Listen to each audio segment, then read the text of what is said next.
Assalamualaikum warahmatullahi wabarakatuh.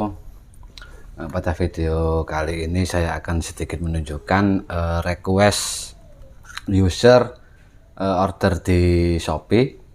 Intinya power supply-nya user tersebut itu habisnya lama, sekitar 3-5 detik, namun memakai power supply bias yang terpisah, sehingga saat dimatikan itu power supply biasnya itu kan langsung habis, sedangkan power supply utama itu habisnya sekitar 3-5 detik. Apakah aman?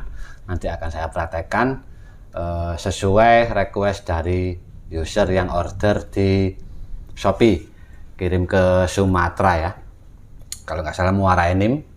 Jadi untuk request bapak nanti akan saya videokan. Oke, coba dinyalakan saja.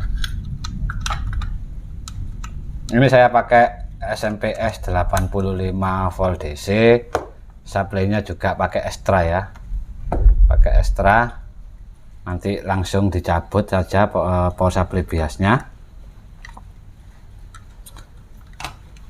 sesuai konten, sesuai request dari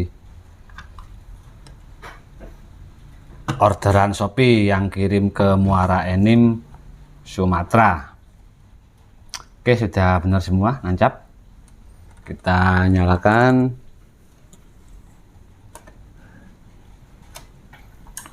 Ini udah nyala ya.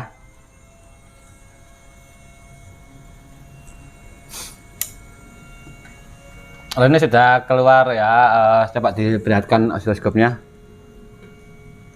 Nah, ini sudah ada sinyalnya. Agak mundur lagi dikit, kelihatan semua.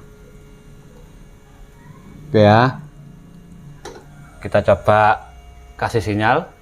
Nah, ini ya, LED indikator nyala, terus sudah ada sinyalnya. Kita langsung cabut saja power supply biasnya. Anggap saja saat dimatikan power supply biasnya ini langsung habis. Nah, ini langsung habis, otomatis langsung protek semua, protek, otomatis BWM akan off. Nah, ini menunggu habis power supply utamanya. Kalau misalkan mau ditancapkan lagi power supply biasnya, akan start ulang. Nah, akan start ulang. Begitu juga seperti request bapak, misalkan saat dimatikan power supply utama itu lama habisnya, sedangkan power supply biasnya itu akan cepat dalam artian langsung habis ya. Seperti ini, saat dimatikan cetek, ini langsung habis.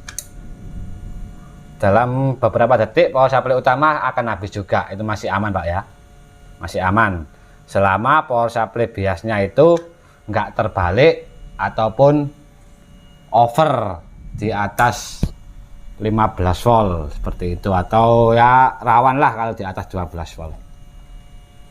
Oke, demikian saja pak ya, konten sesuai request bapak tentang power supply bias yang langsung habis, namun power supply utama belum habis, nunggu waktu sekitar 5 detik baru habis. Apakah aman untuk kit ini? Seperti itu. Jadi saya pastikan sesuai konten atau video ini itu aman pak ya.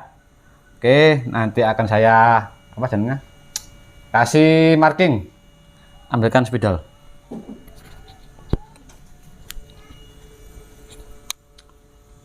Untuk orderan di Muara Enim, ini saya kasih S saja ya, S Sumatera. Jadi sebenarnya untuk power supply eksternal atau terpisah itu kalau habis cepat power supply biasnya itu malah lebih bagus, karena langsung menutup relay sehingga tidak terjadi bunyi jeduk di speaker. Walaupun power supply utamanya itu agak telat habisnya, itu malah lebih bagus. Yang lebih mengganggu itu kalau power supply biasnya itu lama habisnya. Nah, saat power supply utama sudah habis namun power supply biasnya belum habis, atau lebih lama daripada power supply utama, itu yang akan bisa menyebabkan bunyi jeduk saat dimatikan.